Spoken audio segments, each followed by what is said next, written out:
काय घाल्या किरण्या, तुला लावसडणीनच खाल्ला पाहिजे. अरे मी गेलो ना तुम्हाला बघून.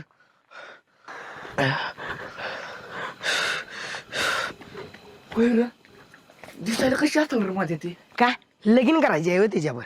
अरे करल बी लगीन. आजकाल काय ह्याचं सांगता येत नाही, लय बिघडल्यागत करते ही. अरे पण ती केवढी, शो केवढा, वाटेत गेल त्याला.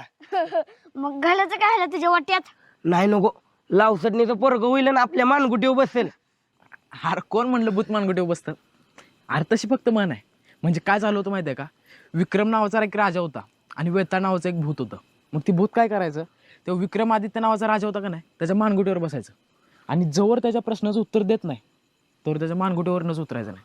म्हणून एक अशी फक्त म्हण पडल्या, भूत मानगुटीवर बसतं म्हणून. तुला कसं कळलं? अरे मी पुस्तकात वाचले आणि याची मालिका यायची की टीव्हीला, विक्रम आणि वेताळ म्हणून. बघ टीव्हीवर बी दाखवलंय, लिहिलंय, म्हणजे असलच की भूत. मला तर बघायची ती कशी दिसते आहे.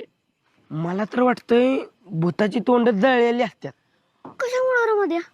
आता बघ, माणूस मेल्यावर त्याचं भूत होतं का नाही, आपण माणसाला जाळतो त्याचं भूत होतं, आणि त्या अर्धवट जळलेल्या तोंडाचं गावभर फिरत असेल. होला का माझ्या, मला बी तसंच वाटतंय.